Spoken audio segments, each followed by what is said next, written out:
welcome to Spies and Spymasters Happy Hour. I'm Amanda Ohlke, Director of Adult Education at the International Spy Museum in Washington, D.C. Tonight, we're shining the spotlight on some figures from the limelight, Hollywood spies. And we have a special guest, the fabulous Jonna Mendez. Hi, Jonna. Hi, Amanda. It's good to see you. I look forward to seeing you in person. She's a former CIA chief of disguise and sort of international glamour girl.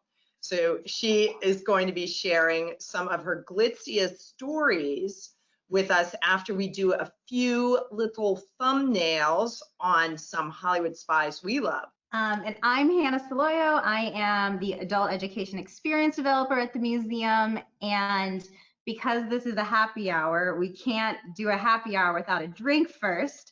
So we're gonna head over to one of my favorite DC bars. I was there this weekend. It is safe. You wear a mask when you're sitting outside. My good friend Hilarey, who is gonna whip us up a French 75. So go for it, Hilarey. Hi everyone, welcome. Thank you for having us. I'm going to make you one of my favorite cocktails, a French 75, which is super old Hollywood and fabulous. So it's pretty easy to make at home. All you have to do is 2 ounces of gin, and I'm using Blue Coat gin. This is a super dry style of gin. You don't want anything too aromatic. Blue Coat's from Philadelphia, so kind of local. So we're gonna put 2 ounces of that. We're gonna do just a tablespoon or an ounce of lemon juice. Fresh lemon juice is great. And then just a dash of simple syrup, which is just 1-to-1 sugar and water. You can do that at home. And we're going to shake it up just a little bit. And we are going to pour this mixture into our champagne flutes.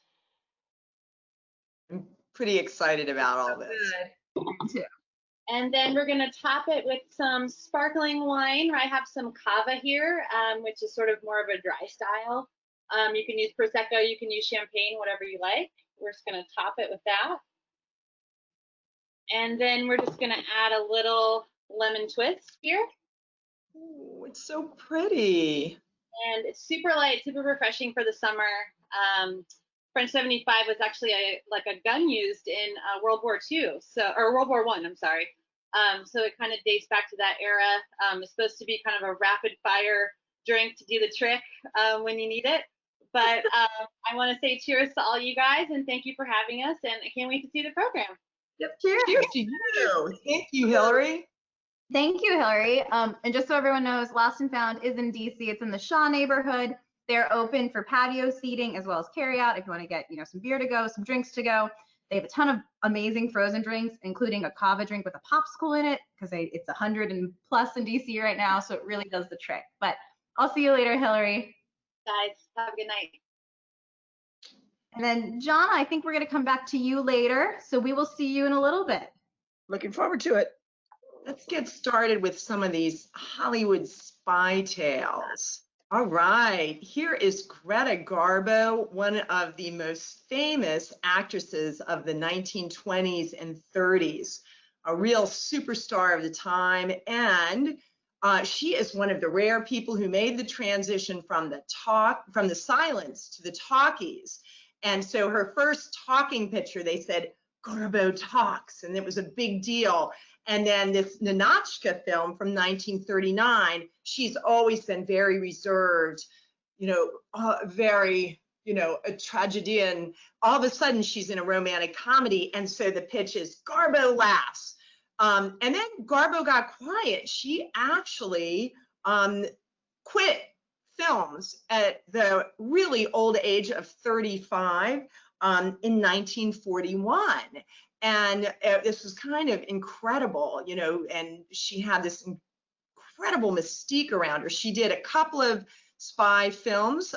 She performed as Mata Hari, the World War I spy, near and dear to my heart. And then Ninotchka often gets racked up as a spy film, but she's a Soviet dignitary. She's trying to close out a job that some bumbling comrades of hers have failed at in Paris. What Ninotchka really is fabulous piece of propaganda because it makes the Soviet Union look so incredibly dismal, and you're just seduced by Paris and how wonderful it is. So she is out of the pictures by 1941, but supposedly she was involved in the war effort. She was Swedish. She supposedly carried messages between the English and the Swedish king. She was trying to get close to Axel Wenner-Gren, who was this really rich Swedish businessman. He founded Electrolux, the vacuum cleaner refrigeration company, and he was friends with the Nazi Goering. And he really didn't want Britain and Germany to go to war, and was suspected of being a Nazi sympathizer. He sat out the war in the Bahamas, cozying up with the Duke and Duchess of Windsor, often, considered to be Nazi sympathizers. So, they had Greta hot on his tail. He did not turn out to be a Nazi sympathizer, but this was one of the things she was working on. But the most interesting thing of all, I think, is associated with one of her most famous lines. In the Grand Hotel movie of the early 1930s, she said, "I want to be alone." And if you're as old as I am, you have heard this line. It's always associated with her. But I'm going to play with it and add a little second line to it. She was rumored to want to actually take Hitler out. She felt like if she could get close to him, she could do the ultimate wet job. What a piece of lethal action. That's in a biography of her. We don't know, and clearly she didn't do it, but hats off to Greta for wanting to do that. So I jump over to someone a little more modern, Christopher Lee. And I think when people think of Christopher Lee, like if you're about my age in your 30s, you think Star Wars, you think Lord of the Rings, like that's what, or like any Tim Burton film, like that voice. But he has been acting since he was 25 years old. He has played the trifecta of horror movie people, Dracula, Frankenstein's monster, and the Mummy. So he really has become like the full trifecta. But he is also rumored, I'm going to use that word strongly, rumored to be a spy, because in a lot of interviews, he talked about the work he did. I have an image of him young, and he said that he was attached to he was part of the Royal Air Force, we do know that, but he said he was attached to the SAS, which is, and the SOE, which is the Special Ops Executive in England, and that he was part of several of their missions, that he was an intelligence officer. He did have a leg up, I think, over a lot of people because he is Ian Fleming's step cousin. His mom married Ian Fleming's uncle. So they apparently did work together, worked side by side for a little bit. I don't know if that's 100% true. That's one of the things. He did speak 6 languages, so he would have been a great candidate to send him around on missions to obtain intelligence. But every time he was asked about it in interviews up until he passed away, he would be like, I am attached to this time to time. People want to make more about it than it is, but I'm just going to leave it at that. And then my favorite thing is one reporter kept hounding him about it, and he finally asked them, "Can you keep a secret?" And they're like, "Yeah, I can." He goes, "So can I." But then later, he said after the war, he was part of a Nazi who basically was sent in hunting Nazi criminals after World War II. There are historians, though, however, recently in the last couple of years who've been going through records, and they can't actually find any records of him doing this. So not 100% sure if this is true or not, but if it is, and he's just that good, that makes his performance in James Bond 10 times better, because he truly is a secret spy. So, Shana, over to you. Yeah. All right, so Marlene Dietrich, she was one of Hollywood's most popular leading ladies during the 1930s and 40s, really known for her glamorous look and her gender-bending fashion. And you can tell just in this image right there, I mean, she is absolutely gorgeous and ahead of her time in how she dresses. She was born in 1901 in Berlin, Germany, but made her way to Hollywood after her breakout role in the 1929 film, The Blue Angel.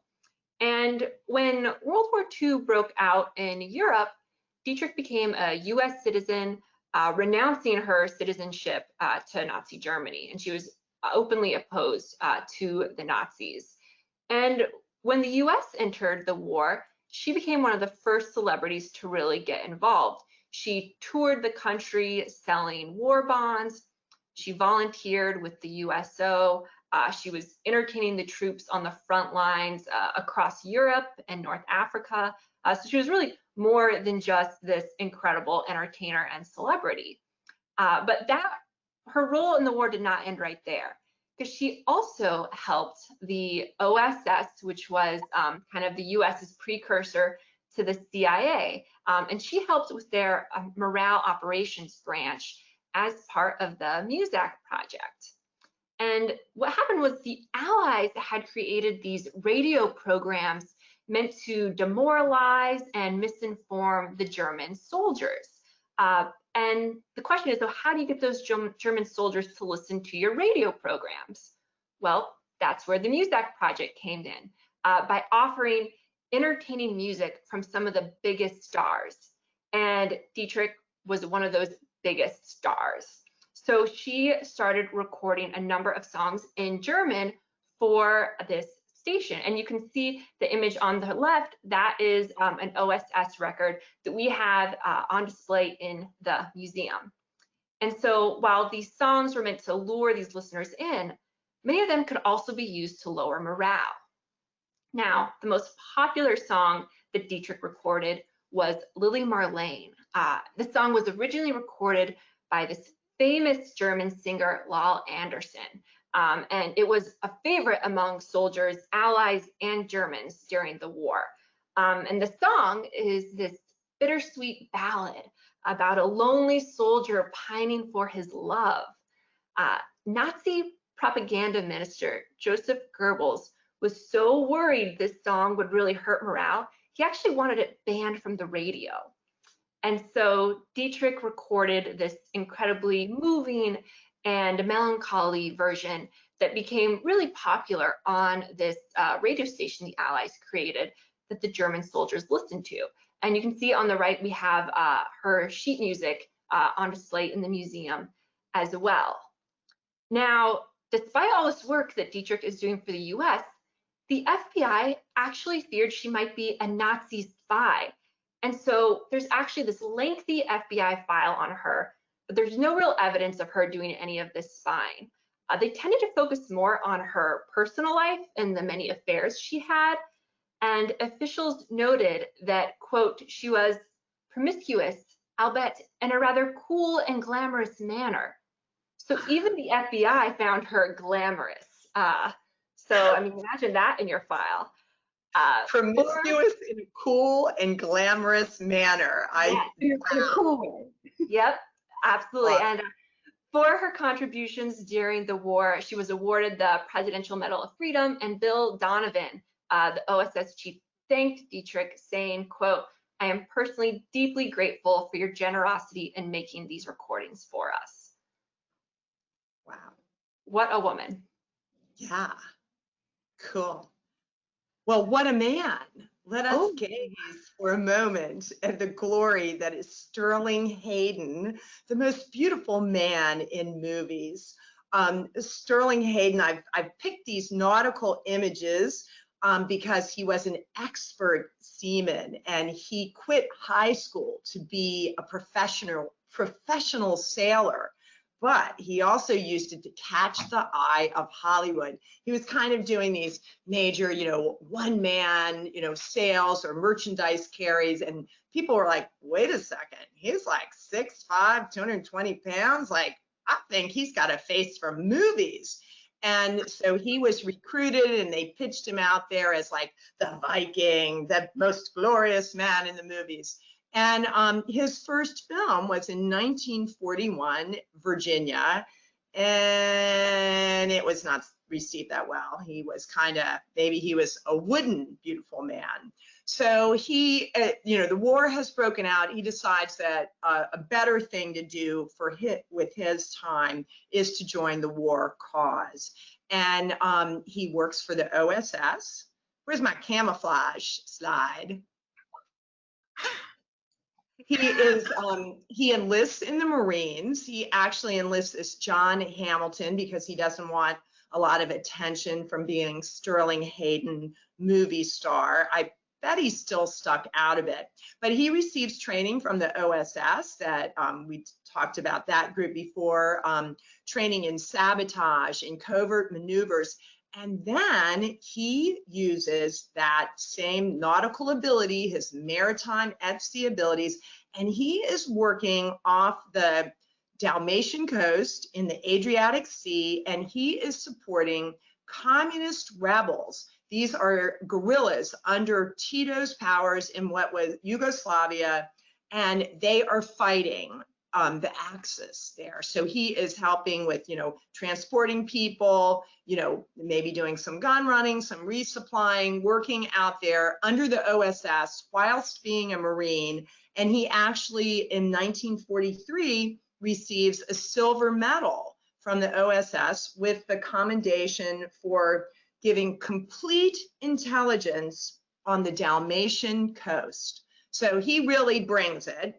And then after the war, he returns to Hollywood. He was in lots of cool movies, Asphalt Jungle, and he is in Dr. Strangelove, which is just kind of such an amazing Cold War movie. And he plays this insane Brigadier General Jack Ripper. So, his career went on to be like quite incredible, very strong, and to have this Cold War connection. And what's interesting is, although Tito, goes on to have this terrible reputation, a violent person, a dictator, perhaps, or indeed, but he never gives up his real admiration for Tito that began watching him work, against the Nazis.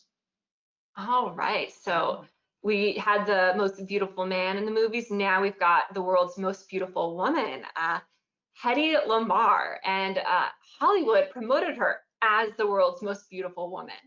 She appeared in dozens of films between the late 1930s through the 1950s, often typecast as this exotic and glamorous seductress. Of course, here at the Spy Museum, we're a little partial to the Bob Hope film, My Favorite Spy, that she is in. And you can see, again, totally gorgeous. She may have actually been the inspiration for Disney's Snow White as well with her look, and you can see that there. But Lamarr was actually born in Vienna, Austria in 1914. And as a child, she enjoyed tinkering and would take apart and reassemble her music box to understand how it operated. And she also then started acting in Europe and eventually made her way to Hollywood, debuting in the 1938 film Algiers. But just because she was in Hollywood didn't mean she was giving up any tinkering. She actually still would create inventions. Some of those included an improved traffic light and a glow-in-the-dark dog collar.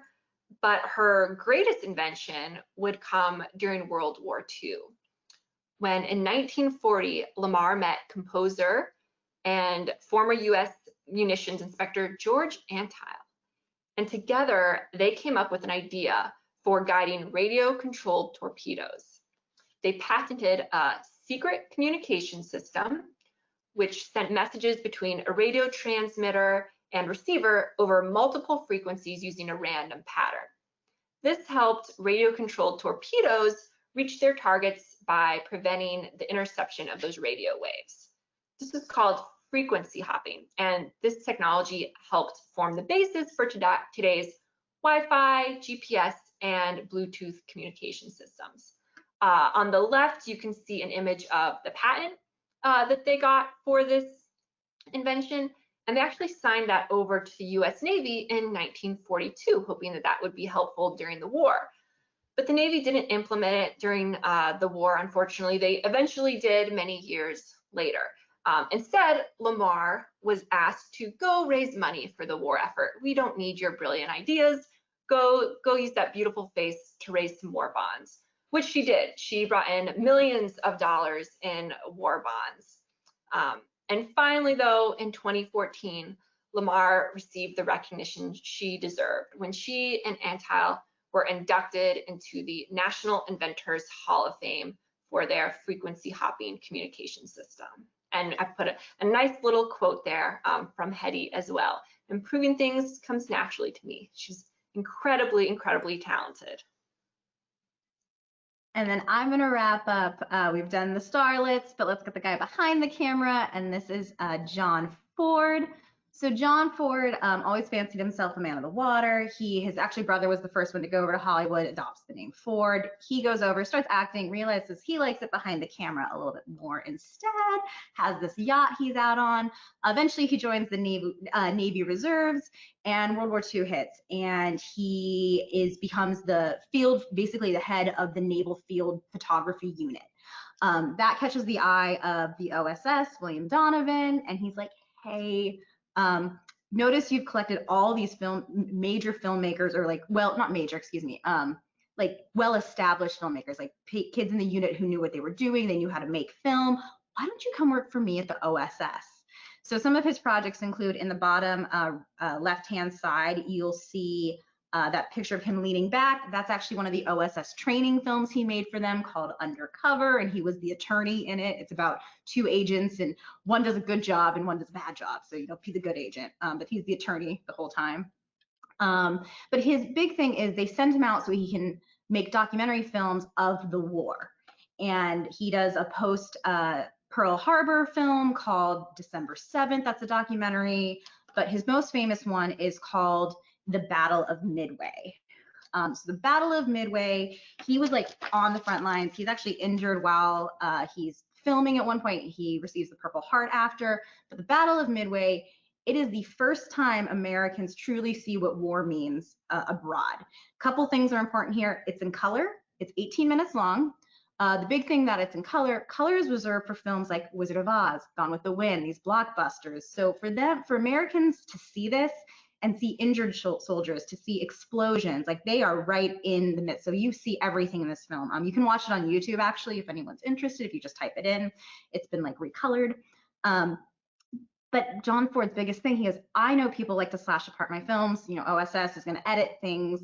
The president's want to edit things. So he does something really sneaky. And he includes a shot of this man saluting.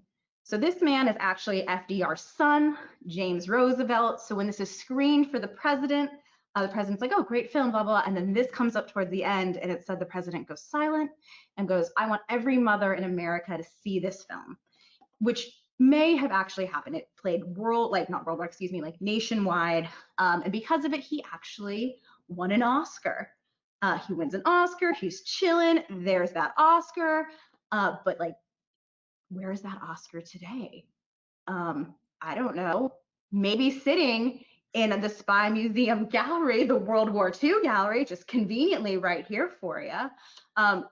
Also, one quick side note about John Ford, because when I was doing my research, I told Shana this today. My favorite thing, that yacht I mentioned, after the war started, he donated his yacht to the Navy so they could patrol the coast of California, which is probably got to be the best assignment if you're in the Navy. Like, hey, you're going to be on John Ford's yacht today. Have a nice day. But speaking of the Oscars, that brings us to the best part of the program, Jonna. No stranger to the red carpet, Jonna Mendez. Hello. We're going to see Jonna went through quite an amazing experience in the making of the Oscar-winning film Argo. And I'm going to play a quick clip of Tony talking about that movie.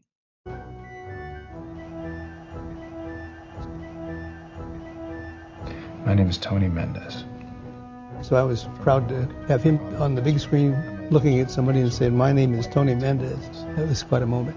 You play along with me today. I promise you, I will get you out tomorrow. Wow. Hi, Jonna. That picture of Ben Affleck when he's saying, my name is Tony Mendez, that was such a close-up. It filled the entire screen in the theater. And we were the only two people in the audience. And I think Tony just went, wow, it was a moment. Tell us about the journey for this film. This is based on Tony's real experiences getting people out of Iran, Americans, during the hostage crisis. How did it come to be a film? If you can tell us a little bit about working with Hollywood on a real spy movie. I want to tie just to one thing. I hadn't seen a lot of that John Ford material, but when I started my career as a photographer at CIA, I was occupying the dark rooms that he had set up with his guys, the original dark rooms in the original OSS offices. That's where I worked, and I never had a clue because we didn't know anything about our history. We were doing tomorrow. We weren't looking over our shoulders. The movie Argo, what started out with an operation that Tony undertook in 1979 to go into Tehran and rescue some diplomats who were stuck in that capital city, and the Canadian ambassador and the DCM in their care. Jimmy Carter was in a pickle because he couldn't figure out, he didn't have any moves. There wasn't any government in Tehran. There wasn't anyone to negotiate with. These revolutionaries, they didn't want to sit down at the table. They wanted to burn down the damn table. They didn't want to negotiate. There was no leverage. There was no way to get these people out. And all of the plans that were proposed hit this wall. And then Tony, who had always had deep connections to Hollywood, and that's left out of a lot of the stories that are told about the movie. But Tony was very, very much connected to Hollywood. And it was almost a natural thought. He was up in Canada trying to figure out how to get our people out of their embassy. We all wanted to do the same thing. And he was coming home, and he had an idea. He got home, called LA, called John Chambers, actually, the Oscar-winning makeup guy, and said, without telling him anything, just said, how many people are in a location scouting party? And Chambers said, 6, 8. Tony said, what would be their job titles? You know, he's writing them down. And that was the beginning of the story of Argo. That was the beginning of the operation. And I would always point out that it was the only operation that succeeded in that whole revolutionary Iran imbroglio. It was the only thing that worked. So Tony would always say that the difficulty in that plan was not in coming up with the plan. That was kind of in his wheelhouse, to be creative and to think outside of the box. And, you know, sometimes people would look like, well, I don't know if that's going to work. A lot of the times it worked. But he said that the difficult part of the Argo operation was selling it to the bureaucracy at Langley. Not moving people around in Tehran and through the airport and past all those guns, and not that, but getting the bureaucracy to sign off to this really outrageous sounding idea, which is what he did. That's the part that he was as proud of that as he was of getting them out of there. And then of course, you know, the story broke wide open. George Tenet declassified it. Actually, we were at the and there was a movie made, right? I think so. We were at the Golden Globes, and somebody tapped, we were listening to see who's going to win what, and somebody taps Tony on the shoulder. They said, you have to come with us. And there was like a skybox at the Hilton where they have the Golden Globes.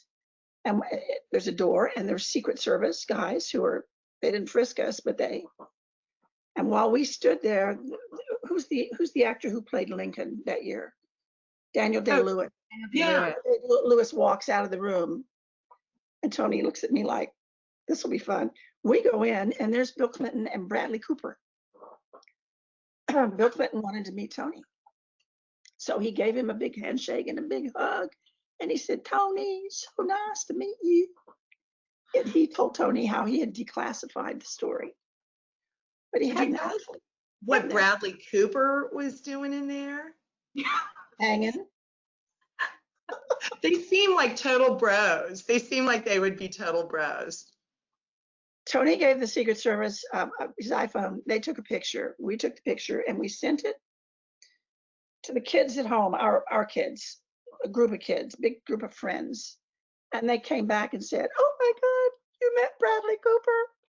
And we sent the same photo to the Warner Brother people up in New York, who we worked very closely with. And they came back and said, we cut Bradley Cooper off of the picture and it's hanging on our door. A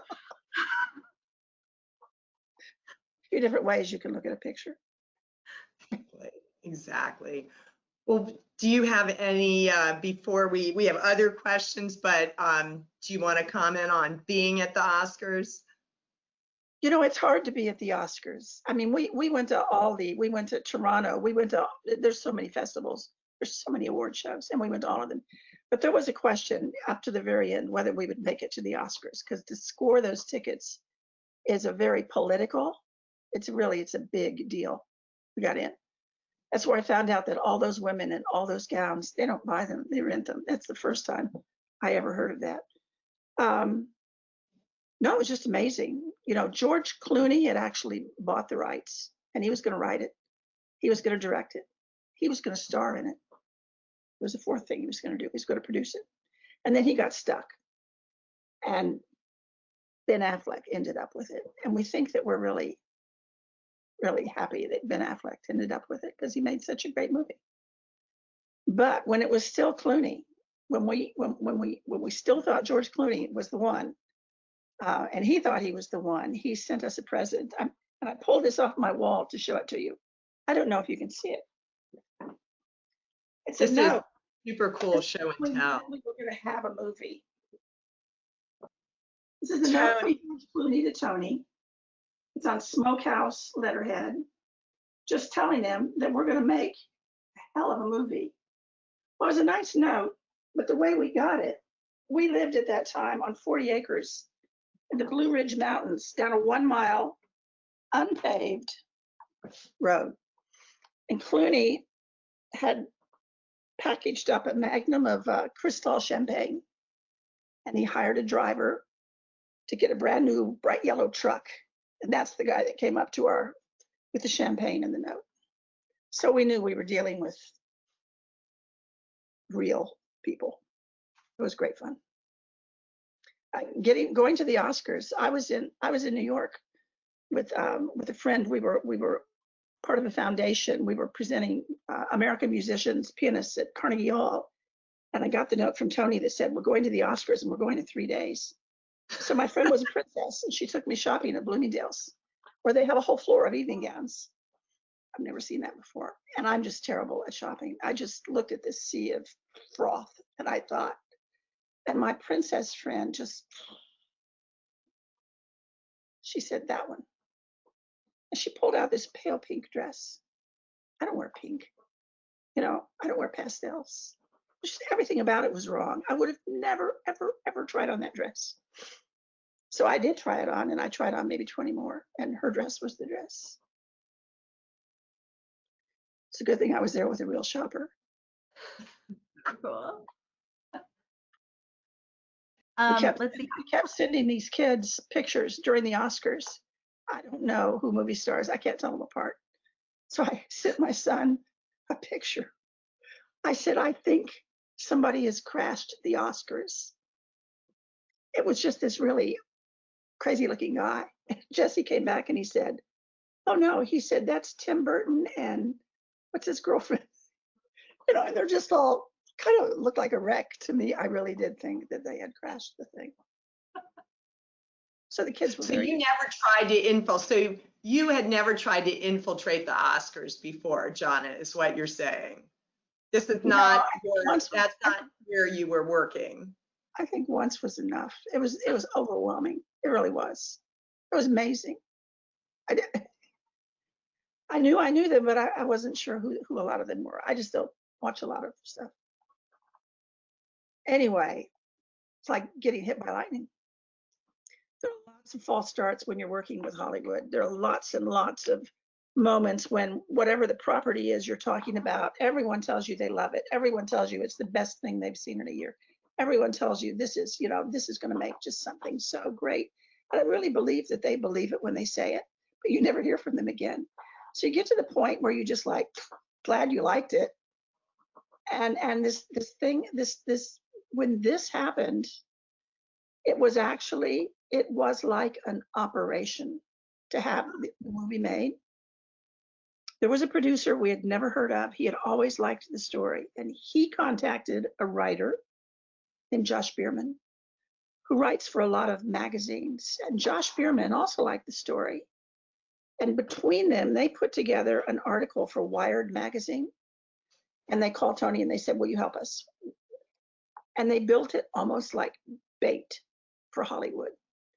They constructed it like it was a screenplay. They had the pictures that were in the article looked like they were pinned to the page, just the way you would put together a script or and they published it. And before Wired magazine was on the newsstands, we got the call from George Clooney. In the middle of the night, he was overseas somewhere. And our agent said, he's making an offer, and here's the offer. Tony said, that's great. And the phone rang about 8 minutes later, same our agent. They said, Brad Pitt and Paramount are bidding now against Clooney and Warner Brothers. And Tony, he said, double the offer. And he hung up. The next morning, George Clooney got it. And then, of course, he lost it. But he was still a producer at the end.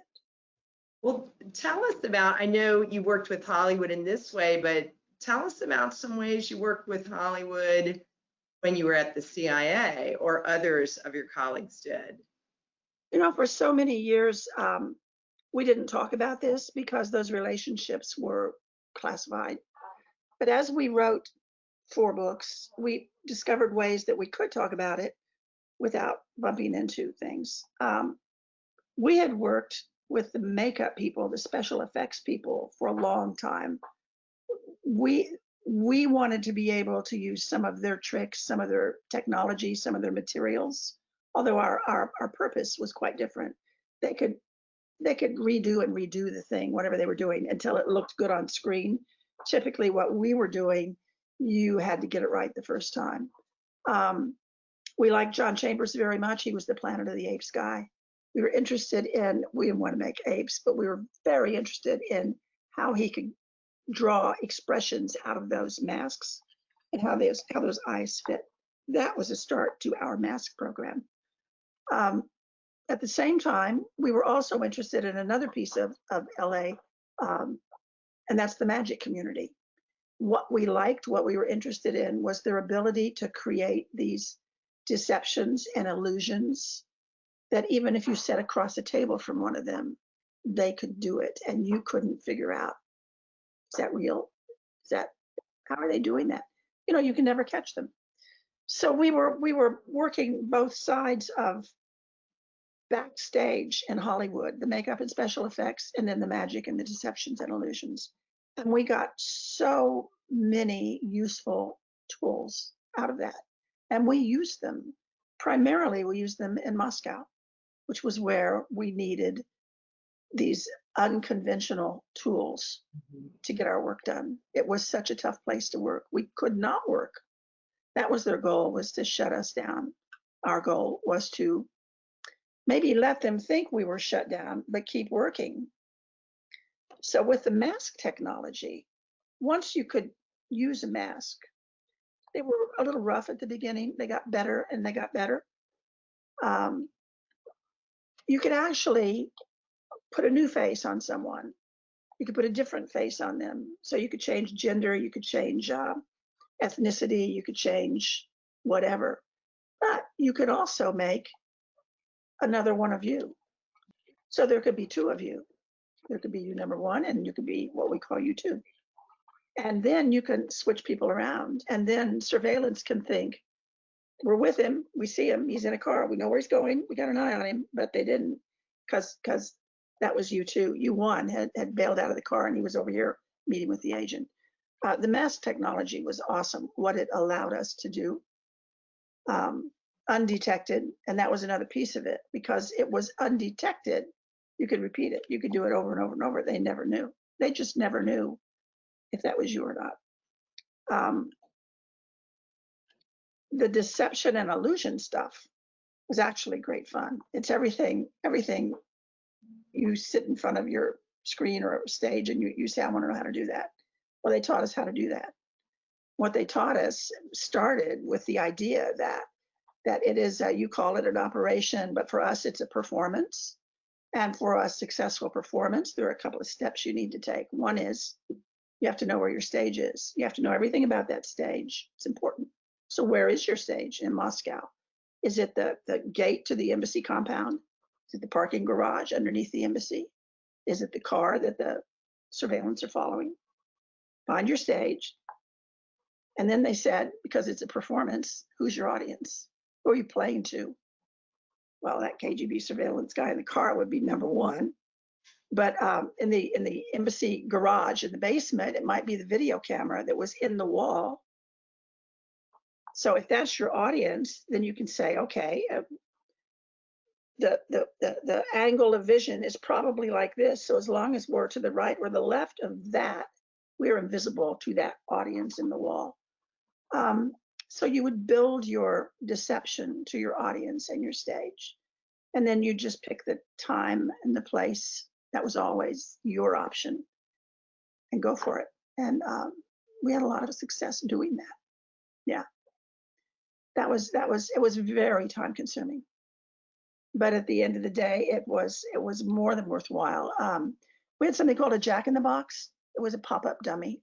Everybody who's ever been in an HOV lane wants one. It's exactly that. It's just a dummy that pops up. You could dress it in anything. We could put any face on it we wanted. We could put wigs on it. It could be exactly the person who had been there just a minute before. That person might have left, and now this dummy is up in the car. There's a couple of books in Moscow Rules. We talk about this one night in Moscow. We were meeting with a man named Tolkachev, one of the grand spies of all time. He's in our spy museum, full figure, behind glass. And he's the one that gave the United States government, the Pentagon and the Defense Department, the plans for the Russians' radar, their next generation of radar, both from aircraft and ground-based, 10 years out, what they were going to be doing. And so the Pentagon was able to build our defenses to their new radar before they even produced their new radar. So the Defense Department said he saved billions of dollars. And the way we met with him at the end, the only way we could meet with him was a Jack in the Box. That one was in a birthday cake. It's a great story. I mean, it's some of these operations, that's why we wrote about them, because they're just outrageous. But when they were really successful, it was just such a great feeling. It was work worth doing. So Jonna, I've got a question for you. You've talked about some of the ways you've worked with Hollywood, but I'm wondering, were there any points where maybe Hollywood provided some difficulties for you and the staff at the CIA? Like maybe certain people saw something on TV and are like, hey, why can't we do that? Or anything like that ever happen? Yeah, there was earlier on, I want to say it was in the 60s, whenever there was a cluster of TV shows, Mission Impossible, Get Smart, is a group of kind of fun and engaging spy TV shows. And they always had these outrageous tools that they were using that didn't exist in real life. But they were fun to watch on screen. And so those shows would typically be on Thursday, Friday, through the weekend. We had duty officers at CIA for the weekend. They would get all these calls from CIA officers, real operations officers, calling the duty officers saying, can we do that? Do we have one of those? Because I'd really like to have one of those if we have one. And so we were always kind of trying to push them back and hold them off, except a couple of times, a couple of good ideas came in, and we put our engineers on it, and it was life imitating art every once in a while. Some good ideas. But I don't think the microphone in the shoe, we did not do that. But I can remember in Eastern Europe, it used to be traditional in a hotel that you would put your shoes outside of the room at night, because people would come and polish them. That was always, it was an old tradition. And a lot of us, well, it was men's shoes. And it wasn't me because it was a little further back. But there were some microphones put in shoes outside their hotel room doors. So evidently they had watched the same Get Smart episode that we had watched back here in the States. Yeah. All right, Jonna, we have talked about Halloween making spy plots. We have talked about you borrowing technology from them, but have you ever consulted on a film or lend Hollywood any of your expertise? You know, we have done that. There was a TV show. It was on, I think, for 2 years called The Agency. It was on at the same time that Alias came on. They were actually almost head to head. And we worked for 2 years very closely with the screenwriters. We saw every script. I remember the very first script had an Al-Qaeda-like attack at Harrods department store in London. That was the first show. And they had to pull it back and hold it for 6 months because these terrorist attacks, it was too close to the real thing. It was too painful. They couldn't run it right away. Over time, that TV show started turning into like a cop show. And this happens a lot. They wanted everyone to carry a gun. It's one of those, if it bleeds, it leads, you know. They wanted a little blood. They wanted a little violence. They wanted people like arrested. And we would say, no, that's not really how that works. I think in the end, that's what killed that show, is because they kept going in that direction. One of my favorite things that we invented for them, I always wondered if the CIA picked up on this because it was so brilliant. We created in our old Office of Technical Service, now this is fictional, an office called the Perfumery. It was an office of smells. So that if the forgers had just come out with a document, they created and forged it, and it purported to be 100 years old, and they had just pulled it out of a cave. You take it to the Perfumery, and they could make it smell like it had been in a cave for 100 years. I thought, oh, this is such a great idea. That's so awesome. I have a feeling that they didn't pick it up, but we loved it. Well, we have a bunch of questions coming in from the audience, and I'm sure my colleagues, we're looking at them and translating them, and I'm sure my colleagues wonder why I picked the one that I did first, but it is so dear to me because I can see Tony with this one, and you will too. Someone wants to know, there is a joke in the movie about Argo, F yourself, and that's where it comes from, and they want to know if there's any truth to that. Nothing but truth. That is what it was. It was a punchline, kind of an off-color punchline from a knock-knock joke. And when we were doing, you know, I get the real thing in the movie sometimes in my head a little crazy, but John Chambers was helping us put together a studio in LA on the 20th Century lot. They actually set up an office for Studio 6 to produce this movie called Argo. Well, the joke was John Chambers' joke. This was like a little, Tony gave him a little credit because he's going to name it after John's joke. Argo was, people would walk by your desk and you'd be working on something, or you'd be an artist, you'd be in the middle of trying to make it look just right. And somebody would walk by and you'd say, Argo. It was a battle cry. I just always remember Tony say, he always did that when he said it. I picture him in my mind, and I said, I'm going to jump to that question. So. And someone found out that the Argo could also be Jason and the Argonauts, which is a very wonderful Greek story. Blah, blah. It is a wonderful story, but that wasn't it. That's great. Well, I've got another question kind of in that similar vein of, you know, in the film Argo, you know, it's not all technically totally true to real life. And this person would like to hear what, you know, your thoughts, what Tony's thoughts were when that came out and you guys knew, you know, it wasn't totally following the pure accurate story. You know, the screenwriter, Chris Terrio, came in. He spent a week with us. This is the first movie he ever wrote. This is the first one. He won an Oscar for it. I mean, it was just, how would you like to be Chris Terrio? He was brilliant. But he stayed in touch with us throughout. He started out working with Clooney when Clooney still thought it was his and he was going to do it.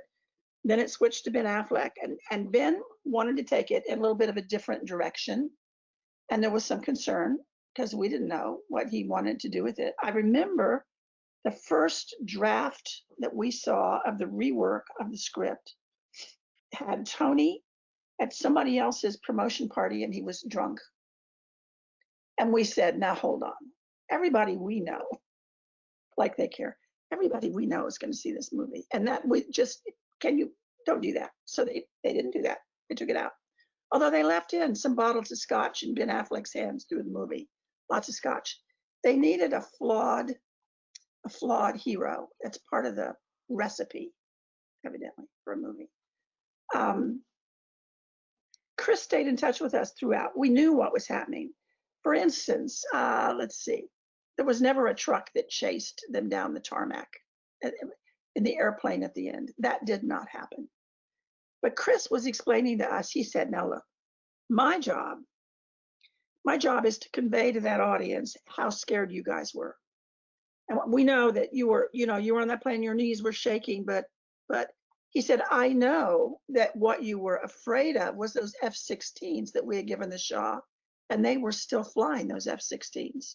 Tony said that's what they were doing. They were looking out the windows to see if they had scrambled those planes. And Tony said they were scared to death until they got out of airspace. Chris said, well, that doesn't work. I can't have you peeking out the windows, for 5 minutes.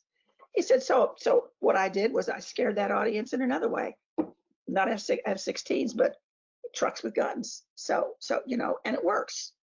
Because, at the end of that movie, when you saw it the first time, every audience stood up and cheered. They were so excited that they escaped, even though they knew they were going to escape before they went into the theater. Yeah, there were, the heart of the story is there. The basic points of the operation are there. None of that was changed. There were differences in opinion. There were Canadians who felt that they hadn't been given enough credit. You could make that argument. We wrote a book at the same time. Our book came out before the movie, but just barely. It was like a foot race. Because when Tony saw that the story, this always happens when a book goes to a movie. It never stays exactly the same. Tony said, we need to kind of lock down the real story, just if people want to compare, this is the movie and this is the book. So we wrote the book. If you read the book, you'd see like every 7 pages, Tony saying, thank you, Canada. He couldn't say it enough. He considered the Canadians heroic. Ken Taylor to be what we would all wish an ambassador would be, really risking his life for people he didn't even know. They weren't even his countrymen. They didn't have to do that. Thank you, Canada. Anyway, there were those kinds of issues. So nobody's ever totally happy. But I think at the end of the day, the broad picture of what was done and how it was depicted is nothing but gigantic plus. Of course, I'm biased. Let's see what else we have here. So, Jonna, because I think of you, I think Disguise. You're featured in the Disguise gallery at the museum, which I know everyone loves the show The Americans. And if you've attended our other happy hours, we tend to bring up that show probably every happy hour, I think. How accurate are those disguises in that TV show? Well, his are so good. And hers, there's kind of a fatal flaw in her disguises, and that is that she is so beautiful. And they never really wanted to smudge her up. It's a TV show. They wanted to keep her beautiful, but make her different. So now she's a beautiful brunette. Now she's a beautiful redhead. So I would always find fault with her disguises. His disguises, on the other hand, were precisely, we could use him for a training film. He would put on some little wrinkled wig and he'd just start getting gray and put on some wire rimmed glasses and start shrinking and down, and he'd go knock on that woman's door. He was fabulous. It was fabulous. You know, there was a funny story about that. I was up in Amanda's office one afternoon, and somebody walked by and said, "Who's watching The Americans?" And I said, "I am." I don't even know who asked. They said, "The Washington Post is looking for a review. You want to write a review?" And I said, "Sure." That's Sure. that's what Spy Museum is like. And I always say sure. So I had seen 3 episodes and I really liked it, but I didn't know it had been on for 6 years. I had watched 6 years, all smushed together, which is a great way to watch it. And I didn't know until it was over that they had gotten married in real life and had a baby. So I did a podcast with Joe Weisberg at the Spy Museum with Vince, Terry Walter, and I was telling him this story, and he was just cracking up. That I'm the one that did the review for the Post. Well, I loved the show. I thought that the scenario, everything from that FBI neighbor, which is every CIA person's nightmare, that is your next door neighbor who's just gonna somehow bust the whole thing wide open. They don't have to be FBI to do it. It was I thought it was really good. The family piece of it was excellent. The fact that the Anna Chapman thing had happened not so far in the past was excellent. Joe Weisberg had a wonderful touch when he was writing that. And I'm glad to hear that you mentioned it in almost every podcast. We are at an hour, but I want to ask one final question because people are asking. They'd heard something about you wearing a disguise into the White House and briefing the first President Bush. And I don't think we should let a conversation about disguise go away without you very quickly acknowledging whether that is a true story or not. Oh, it's so true. That was an unplanned moment. I was chief of disguise, and we had been working on this mask technology for almost a decade. And the point was we could do masks, but they didn't move. We wanted an animated mask. We wanted one that you could talk in. It was a lot of work. And we started getting there. And the first one we made, the first one to come out of production, turned me into an African-American man. And I mean, I looked great and I had gloves. It was very, very realistic. So I showed my office director and he said, "Let's go show the DCI." That was Judge Webster. And he liked it so much. He said, "Let's go see the president. Let's go see, let's go." I said, "No, I can't go in this. First of all, I can't walk it and talk it. This is just kind of to show you where the technology is, but I can't believably carry this off." He said, "Well, make another one that you can." So I went back to my office and we had some sculptors working for us, and one was a female, and she was leaving, and she gave me her face, which fit over my face. And that was always, you couldn't just put any face over it. The face had to be larger than yours. Everything had to be, the nose had to be bigger, it had to be bigger, it couldn't be smaller. So we were a great fit. And she put it was my face on the inside and her face on the outside. So there was this fit. And the animation has to do with what's in between those two layers that will move. It came with hair. I thought I never looked so good, ever. I saw it not so long ago. She's not aging well. No, you're aging a whole lot better than she is. Last time we saw her was in a bag at a awards dinner. Literally. In a bag at the table. She's going green. Yeah. We're referring to the mask here, not Yeah, the I was like, who are we talking about? You won't The look mask is going. I used to have sort of a vision of somebody just shipping me this box, and it would be my face, and I would never get old. Anyway, we went to the White House, and I went to Judge Webster's, put it on. His dog did not like me, and then it liked me when I was wearing the mask, which kind of debunks that old theory about dogs and hats, because I thought this ought to look like a hat to a dog, but the dog preferred me incognito. So we went to the White House. We had to hang around outside of the Oval Office because they were going long in there. All the men were gathering, telling jokes, laughing, just, they all knew each other so well. And I'm there in my mask, first time I've ever worn it. So you're paranoid. You just are. Even if you're chief of disguise, you're paranoid. And then we went in. And I was going to go first, so I went to the far right. I sat closest to the president. It was like a horseshoe. It was on the far right. And I showed him some pictures of what disguises we had done for him when he was head of CIA. I said, so I'm here today to show you how much better we've gotten at this, the new technology, what we can do today. And he's looking around like, well, where is it? Where is it? I said, well, I'm wearing it. I said, let me take it off and show it to you. He said, don't take it off. So he gets up and he walks around and he comes and he walks around and he's looking and he sat back down. He said, okay, now take it off. So I did that. And that's Tom Cruise knew you do that. And I'm holding it up in the air to show it to him. Now I used to have a picture of it here, but Eliza at the museum has it. I was holding it up in the air, just giving him a few groups on, you know, how long it takes to make it, how effective it is, what it's like to wear it, blah, blah, blah. And then I was done. First one done.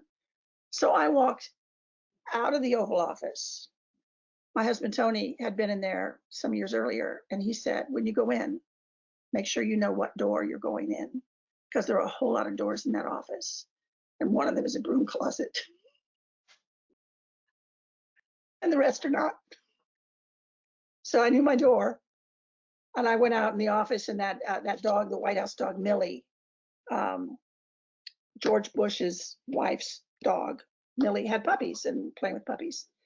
And the photographer came out. She had been in there taking pictures. She'd been walking around the room, ka-ching, ka-ching, ka-ching, doing her job, doing her job. And she came out and she said, what did you do? And I said, you took pictures, right? She said, yeah, but what was that? I said, I can't tell you. It's classified. I felt like an idiot. Took 10 years to get the picture.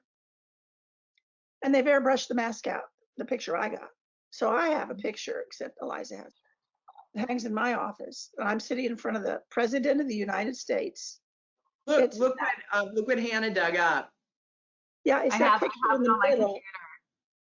But my version of it, the mask is not there. And I'm just pointing at the president. This is just a little piece of the picture.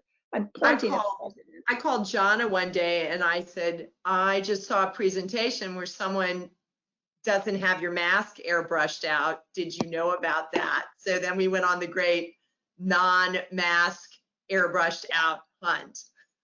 That's how we found out it was declassified. It had been declassified. But that was a big moment. That was a big deal. We were showing it to a man who understood, because he'd worked there and used disguise. He understood what it meant. He understood what a piece of work that was. It was a moment. I just never thought I was going to be sharing it with anyone, ever. Well, that is the interesting connection between Hollywood and espionage and the real world. I mean, you and Tony both have said so many times, you never thought you'd be sharing these stories, and now you're in a museum, you're on this webcast, and we cannot thank you enough for joining us for this one and the many other programs you have done with us, Jonna. We love you so much.